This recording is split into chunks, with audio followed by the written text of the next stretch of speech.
ناداروں کو علم کے موتی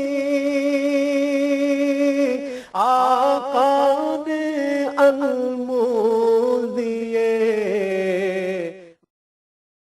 الحمدللہ رب العالمین والصلاة والسلام علی رسولہ الکریم، اما بعد، رب اشرح لی صدری ویسر لی امری واحلل عقدۃ من لسانی یفقہوا قولی، فاعوذ باللہ من الشیطان الرجیم، بسم اللہ الرحمن الرحیم۔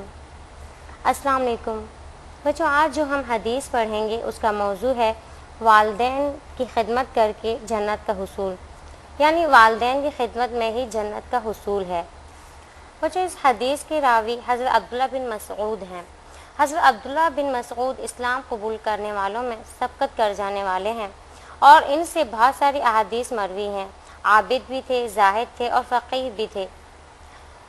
آپ رضی اللہ عنہ نے 60 سال کی عمر پائی اور دور خلافت حضرت عثمان رضی اللہ عنہ میں انتقال فرمایا۔ ان کا ایک قول ہے کہ اللہ کی ملاقات کے بغیر مومن کو چین نہیں آ سکتا، اور جس کا چین اور راحت اللہ کی ملاقات میں ہے تو سمجھ لو کہ پھر اس کا انجام کیا ہوگا۔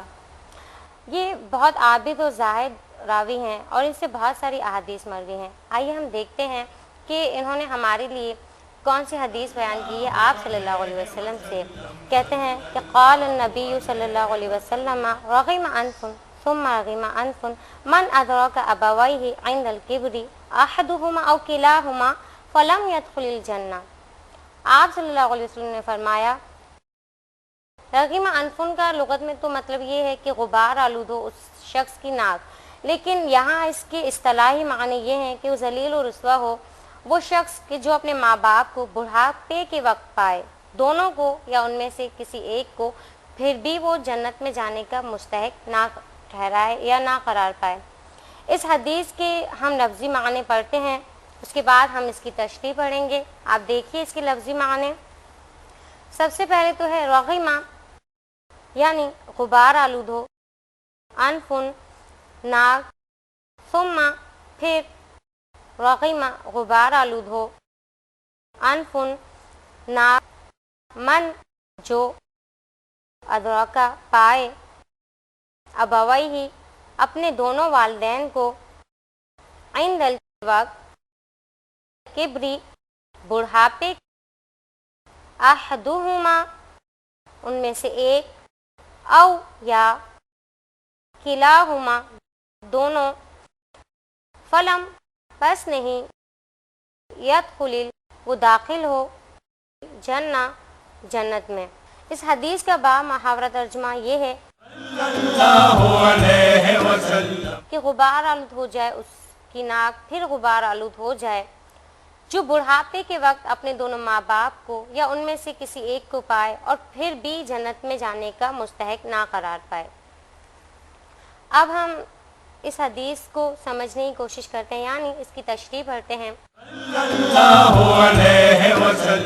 ہم دیکھتے ہیں کہ اللہ تعالیٰ نے دنیا میں بے شمار نعمتیں ہمارے لیے پیدا کی۔ سب سے بڑی نعمت تو اس کی یہ ہے کہ اس نے ہمیں انسان بنایا۔ اس رب کا بہت احسان و شکر ہے کہ اس نے ہمیں انسان بنایا۔ یہی نہیں کہ انسان بنایا اور اس کو چھوڑ دیا، بلکہ اس کے لیے بے شمار نعمتیں بھی پیدا کی۔ ہم اپنے آس پاس دیکھتے ہیں تو ہم دیکھتے ہیں کہ اللہ تعالیٰ نے ہمارے لیے بے شمار نعمتیں پیدا کی ہیں، اور ان نعمتوں سے ہمارے لیے بہت سے فائدے بھی ہیں اور سبق بھی ہے۔ دیکھیے، ہم جب سبزہ دیکھتے ہیں یا سبزے کی طرف جاتے ہیں، یہ لہلہاتے درخت، تو ہمیں کتنا سکون محسوس ہوتا ہے، ایک پرسکون سی راحت دل میں محسوس ہونے لگتی ہے۔ اسی طریقے سے اگر ہم دریا یا سمندر کے کنارے جاتے ہیں تو وہاں کی ہوا اور وہاں کا جو پانی ہے اس سے بھی ہمیں سکون اور راحت محسوس ہوتی ہے۔ اور اگر ہم کبھی پہاڑوں پر چلے جائیں تو وہاں بھی ہمیں بہت سکون محسوس ہوتا ہے۔ اسی طریقے سے جب ہم آسمان کی طرف دیکھتے ہیں تو ہمیں کتنی طمانینت محسوس ہوتی ہے ان چمکتے تاروں کو دیکھ کر، چاند کو دیکھ کر۔ یہ سب کیوں ہے؟ یہ سب اس لیے ہے کہ اللہ تعالیٰ کی جو تمام نعمتیں ہیں یہ بھی اپنے حدوں میں رہ کر، اپنی حدود میں رہ کر کام کر رہی ہیں، ہمارے لیے فائدہ پہنچا رہی ہیں۔ اب ہمارے لیے ان میں سبق کیا ہے کہ اگر ہم کبھی دریا یا سمندر کے کنارے جائیں اور وہ لہریں اپنی حدیں توڑ کر ہماری طرف آنے لگیں، خشکی کی طرف آنے لگیں، تو وہ جو سکون اور راحت تھی وہ ایک بے چینی اور خوف میں بدل جاتا ہے۔ اگر یہ پہاڑ ہلنا شروع ہو جائیں، اسی طریقے سے اگر یہ درخت چلنا شروع کر دیں تو ہمیں کتنا خوف محسوس ہوگا۔ اور اگر ہم یہ سوچیں کہ جو آسمان پر چمکتے ہوئے تارے ہیں یہ ٹوٹ کر گرنا شروع ہو جائیں تب بھی کتنا خوف محسوس ہوگا۔ یہ سوچ کر ہی ہماری کیا فیلنگز ہو جائیں گی اور ہم کتنے خوفزدہ ہو جائیں گے۔ اور یہ سب کیوں ہے؟ یہ سب اللہ تعالیٰ کی حدود میں رہ کر یہ کام ہو رہا ہے۔ یہ جو نعمتیں ہمارے لیے سکون اور راحت کا باعث ہیں تو یہ اس لیے ہیں کہ یہ اللہ تعالیٰ کی حدود میں رہ کر سب کام ہو رہا ہے۔ لیکن ہم نے سے یہ سبق لیا کہ اگر یہ نعمتیں اپنی حدود کو پار کر لیں تو اس سے کیا ہوگا کہ ہم سب جتنے سکون میں ہوں گے، جو ہماری راحت و اطمینان ہے وہ سب غارت ہو کر رہ جائے گا۔ اسی طریقے سے انسان کو بھی یہی اس میں سے سبق ملتا ہے کہ تم بھی اپنی حدود میں رہو، یعنی جب تک انسان اپنی حد میں رہتا ہے، یعنی جتنے احکامات اللہ تعالیٰ نے اس کو بتائے ہیں اس حد میں رہ کر وہ کام کرتا ہے تو کیا ہوتا ہے کہ سب ٹھیک چلتا رہتا ہے۔ لیکن جیسے ہی کوئی انسان اللہ تعالیٰ کی حدود کو کراس کرنے کی کوشش کرتا ہے تو وہ دوسروں کے لیے باعث تکلیف اور اذیت بن جاتا ہے۔ ہم دیکھتے ہیں کہ چور اور ڈاکو بھی تو ایک انسان ہے نا، ان سے لوگ کیوں خوف کھاتے ہیں، ان سے لوگ کیوں ڈرتے ہیں؟ اس لیے ڈرتے ہیں کہ وہ اپنی حدود کراس کر چکے ہیں، اس لیے لوگ ان سے خوف زدہ ہوتے ہیں۔ اور بعض اوقات ہم دیکھتے ہیں کہ ایک عام فہم انسان جو بظاہر ایسا نہیں لگتا لیکن ان سے بھی لوگ ڈرتے ہیں، اس لیے کہ وہ بھی ایسا ہوتا ہے جو اپنی حد کو کراس کر دیتا ہے۔ لیکن ہمیں اپنی حد میں کیسے رہنا ہے؟ ہمیں یہ دیکھنا ہے کہ اللہ تعالیٰ اپنے بندوں کے حق کو ادا کرنے کا حکم دیتے ہیں۔ سب سے پہلا حق ہم دیکھتے ہیں کہ حقوق العباد میں کن کا ہے؟ سب سے پہلا حق والدین کا ہے۔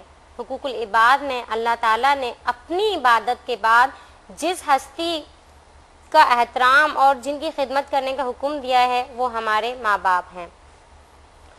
اور اکثر آج کل کے دور میں ہم دیکھتے ہیں کہ اکثر ماں باپ شکایت کرتے نظر آتے ہیں، اور وہ کیا شکایت ہوتی ہے کہ ہمارے بچے ہمارا کہنا نہیں مانتے ہیں۔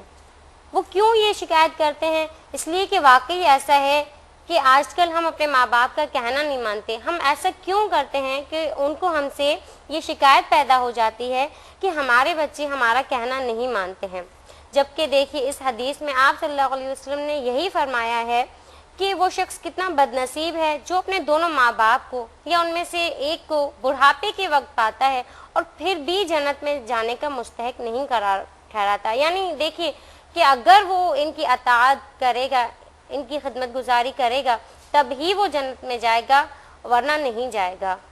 تو وہ تو اس کی بد نصیبی ہے کہ وہ ماں باپ کو پاتا ہے پھر بھی جنت میں جانے کا مستحق نہیں قرار پاتا ہے۔ اور خاص طور پر اس وقت جب کہ وہ بڑھاپے میں ہوں، ان کو تو اس وقت زیادہ ضرورت ہوتی ہے۔ ہم سب ایک اچھی کمپنی کو چاہتے ہیں، ہم سب اچھی کمپنی جاتے ہیں، ہم چاہتے ہیں کہ ہمارے ساتھ کوئی بات کرنے والا ہو۔ اسی طریقے سے ہمارے والدین بھی چاہتے ہیں، اور وہ اس وقت جب کہ وہ بڑھاپے میں ہوں۔ اسی لیے اس حدیث مبارک میں یہ کہا گیا کہ ماں باپ کی خدمت کرو کہ جب وہ بڑھاپے میں ہوں۔ اور اللہ تعالیٰ نے بھی کہا ہے کہ تم اگر میری نافرمانیاں کرو گے اور تم معافی مانگو گے تو میں تو تمہیں معاف کر دوں گا۔ لیکن اگر کوئی شخص اپنے والدین کی نافرمانی کرتا ہے تو اللہ تعالیٰ اسے معاف نہیں کرتے حتیٰ کہ اس کے والدین اس کو معاف نہ کر دیں۔ بہت ساری احادیث میں آپ صلی اللہ علیہ وسلم نے ماں باپ کو جنت میں جانے کا ذریعہ قرار دیا ہے۔ آپ صلی اللہ علیہ وسلم نے ایک مرتبہ کہا کہ تمہارے ماں باپ ہی تمہاری جنت ہیں اور تمہارے ماں باپ ہی تمہاری جہنم ہیں۔ یعنی کیسے کہ اگر تم اپنے ماں باپ کی خدمت کرو گے تو تم جنت میں جاؤ گے، لیکن اگر تم ان کی خدمت گزاری نہیں کرو گے تو پھر تو تمہارے لیے جہنم ہے۔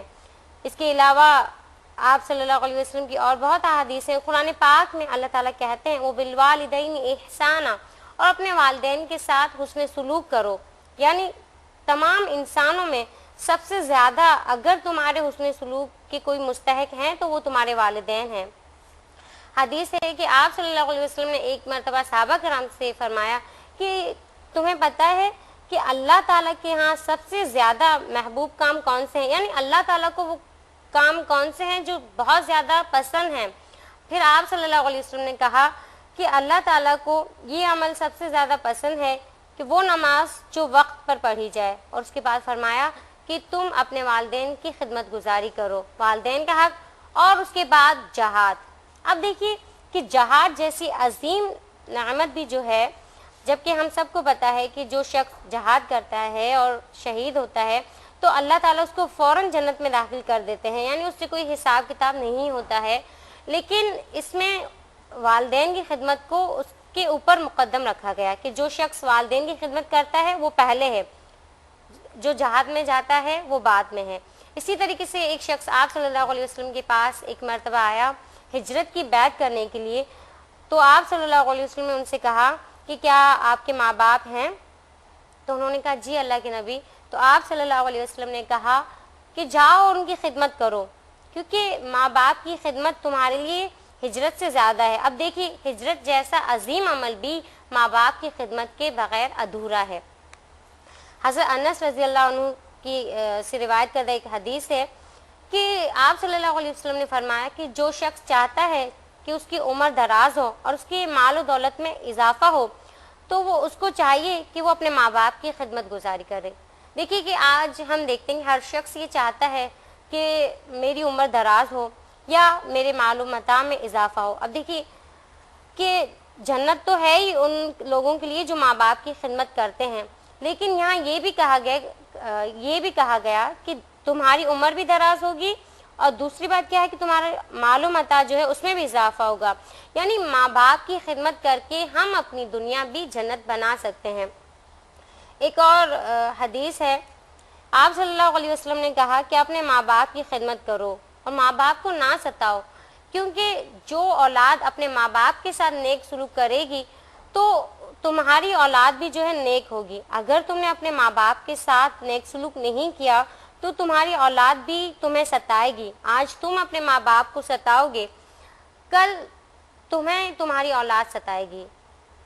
اور آپ صلی اللہ علیہ وسلم نے ایک مرتبہ یہ بھی کہا کہ بہت سارے اعمال ایسے ہیں کہ جن کا بدلہ ہمیں آخرت میں، قبر میں، یا ہمیں اللہ تعالیٰ کے ہاں مرنے کے بعد ملے گا، یعنی گناہوں کی سزا۔ لیکن ایک گناہ ایسا ہے کہ اگر وہ ہم کرتے ہیں تو اس کی سزا دنیا میں ہی مل جاتی ہے، اور وہ کیا ہے؟ وہ گناہ یہ ہے کہ ماں باپ کو ستانا، ماں باپ کو تنگ کرنا۔ آج ہم دیکھتے ہیں کہ یہ ہماری فطرت بن گئی ہے کہ ایک بات ہے کہ ماں باپ جب بڑھاپے کے وقت پہنچتے ہیں تو وہ چڑچڑے ہو جاتے ہیں، ان کی نیچر وہ نہیں رہتی ہے، تو اس وقت ہمیں سوچنا چاہیے، ہمیں اپنے آپ کو، اپنا رویہ جو ہے مثبت رکھنا چاہیے۔ لیکن ہم کیا کرتے ہیں کہ ماں باپ کے اتنے سارے احسانات کو بھلا دیتے ہیں، اور یہ بات کہتے ہیں ذرا سی اگر انہوں نے کوئی بات ہمیں کہہ دی تو ہم ان کے باقی جو پچھلے سارے ان کے جو احسانات ہیں ان کو ہم بھول جاتے ہیں، اور ہم یہ کہتے ہیں کہ انہوں نے ہمارے ساتھ یہ کیا، تو پھر ہم کیا کرتے ہیں؟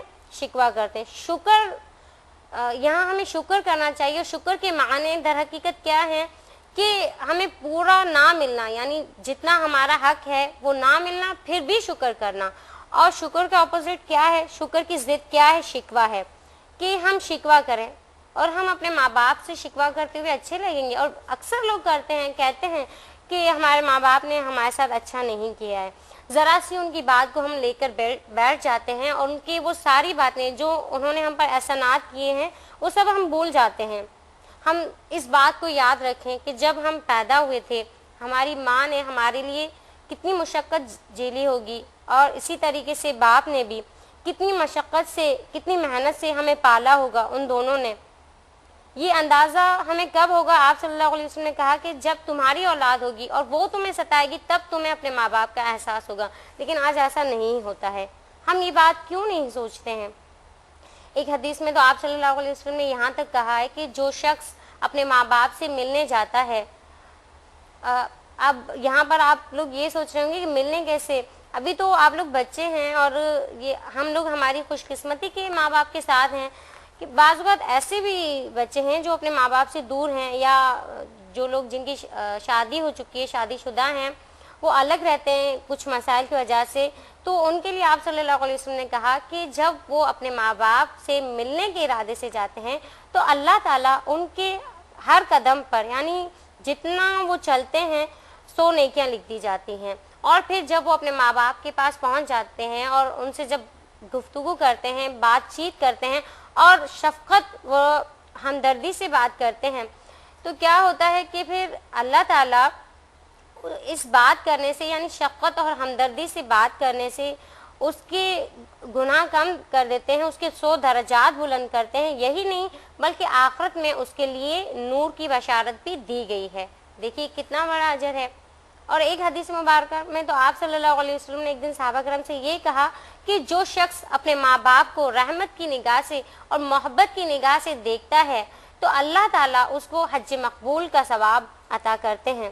تو بعض صحابہ نے حیرت سے کہا، اللہ کے نبی، کیا ایک دن میں اگر ہم اپنے ماں باپ کو 100 مرتبہ دیکھ کر محبت اور رحمت بری نظر سے ہم دیکھیں گے تو کیا 100 مرتبہ ہی ہمیں اتنا ہی ثواب ملے گا؟ تو آپ صلی اللہ علیہ وسلم نے کہا کہ ہاں، اللہ کے ہاں کمی نہیں ہے اور وہ انسانوں جیسی اس میں صفات نہیں ہے، نہ اس کے ہاں بخیلی ہے۔ اگر تم 100 مرتبہ یا اس سے زیادہ بھی اپنے ماں باپ کی طرف دیکھو گے، رحمت اور پیار بھری نظر سے دیکھو گے، تو اللہ تعالیٰ تمہیں حج مقبول کا ثواب، پورا ثواب عطا کریں گے۔ کیونکہ بعض لوگ سوچ رہے ہیں نا کہ کیا اس سے حج مقبول کا ثواب ہو جائے گا، تو آپ صلی اللہ علیہ وسلم نے اس بات کو بہت پروف طریقے سے کہا کہ ہاں، اور ویسے بھی آپ صلی اللہ علیہ وسلم کی کوئی بھی بات نعوذ باللہ جھوٹی نہیں ہو سکتی ہے۔ آپ صلی اللہ علیہ وسلم نے بہت سارے مقامات پر کہا ہے، اور قرآن پاک میں بھی بے شمار مقامات پر والدین کی خدمت کا حکم دیا گیا ہے۔ جیسے میں نے آپ کو بتایا کہ شکر کا اپوزٹ جو ہے وہ شکوہ ہے، یعنی دیکھیے کہ شیطان جو ہے اس معاملے میں ضرور بیچ میں آئے گا، کیونکہ اس کو پتہ ہے کہ یہ عظیم نعمت ہے ماں باپ کی خدمت کرنا جو ہے، اگر یہ ماں باپ کی خدمت کرے گا اور جنت میں جانے کا مستحق قرار دے دیا جائے گا تو اسے تو بہت تکلیف ہوگی، اور وہ یہ کبھی نہیں چاہے گا کہ ہم جنت میں جائیں، تو اس لیے وہ یہاں آئے گا۔ وہ ہم سے، شکر کا اپوزٹ کیا ہے؟ شکوہ ہے۔ وہ پھر ہم سے شکوے کروانا شروع کرے گا، اور جو شخص ماں باپ سے شکوے کرتا ہے تو اس سے زیادہ بڑا خسارے میں کون ہے، اس سے بڑا گناہ گار کون ہے جو اپنے ماں باپ سے شکوہ کرتا ہے۔ جیسے کہ شکر کا میں نے آپ سے کہا کہ شکر کیا ہے کہ ہم اس بات پر بھی شکر کریں، ان نعمتوں پر بھی شکر کریں جو ہمیں نہ دی گئی ہوں، اور ماں باپ کا شکر تو اللہ تعالیٰ نے فرض قرار دیا ہے۔ جیسے کہ آپ صلی اللہ علیہ وسلم نے بھی کہا کہ من لم یشکر الناس لم یشکر اللہ، کہ جو شخص لوگوں کا شکر ادا نہیں کرتا وہ اللہ کا بھی شکر ادا نہیں کرتا، اور اس شخص کا کیا حال کہ جو اپنے ماں باپ کا ہی شکر ادا نہیں کرتا ہے۔ اور اللہ تعالیٰ کی خوشنودی بھی آپ صلی اللہ علیہ وسلم نے کہا کہ تمہارے ماں باپ کی خوشنودی میں ہے، اور اگر اللہ تعالیٰ تم سے ناراض ہوں گے تو اس بات سے کہ تمہارے ماں باپ تم سے ناراض ہیں۔ اس طرح کی بہت سی احادیث ہیں۔ اسی طریقے سے قرآن پاک میں اللہ تعالیٰ نے بہت سارے مقامات پر والدین کی خدمت کا حکم دیا ہے، اور اللہ تعالیٰ نے قرآن پاک میں بھی یہی کہا ہے کہ وہ وصینا الانسان بوالدیہ، اور ہم نے انسان کو اس کے والدین کے بارے میں وصیت کی، اور وہ کیا ہے کہ والدین کے ساتھ اچھا سلوک کرے۔ ہم ان کا شکر تو نہیں کر سکتے ہیں، ہم جتنی بھی ان کی خدمت کریں کم ہے۔ ہمیں ان کے لیے دعا کرنی چاہیے کہ رب ارحمہما کما ربیانی صغیرا، یا اللہ آپ ان پر رحم فرمائیے جیسا کہ انہوں نے ہمارے بچپن میں ہم پر رحم کیا۔ اب ہم دیکھتے ہیں کہ اس حدیث سے ہمیں راہ عمل کیا ملا۔ اس حدیث سے ہمیں 4 راہ عمل ملے ہیں۔ سب سے پہلا تو ماں باپ جنت میں لے جانے کا ذریعہ قرار دیے گئے ہیں، اس لیے ہمیں اس عظیم ذریعے سے خوب فائدہ اٹھانا چاہیے۔ نمبر 2، بد نصیب ہے وہ انسان جس کو دونوں ماں باپ یا ان میں سے ایک ملا ان کی خدمت نہ کرنے کی وجہ سے جنت میں داخل نہ ہو سکا۔ تیسرا راہ عمل یہ ہے کہ ماں باپ کی خدمت کرنا، ان کے ساتھ اچھا سلوک کرنا ہمارا نصب العین ہونا چاہیے۔ اور چوتھا راہ عمل یہ ہے، حقوق اللہ تعالیٰ کے بعد سب سے عظیم حق والدین کا ہے۔ اللہ تعالیٰ سے دعا ہے کہ اللہ تعالیٰ ہمیں اپنے والدین کی خدمت کرنے کا پورا حق ادا کرنے کی توفیق عطا فرمائے۔ اس کے ساتھ ہی اللہ حافظ، السلام علیکم ورحمۃ اللہ وبرکاتہ۔ اس پروگرام کی سی ڈیز اور ڈی وی ڈیز کے لیے درج ذیل پتے پر اپنے آرڈرز بذریعہ خط یا ای میل بک کرائیں۔ Incharge QTV, D120, Site Karachi, Pakistan. Email address qcampus@arYdigital.tv. ناداروں کو علم کے موتی آقا نے انمول دیے.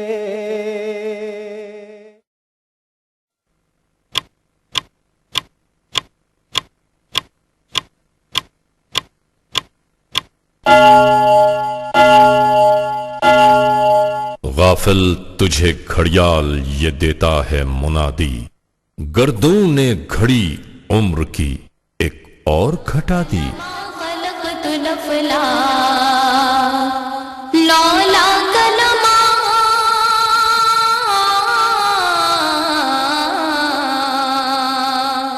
لولا کلما خلقت الافلا لولا کلما خلقت الافلا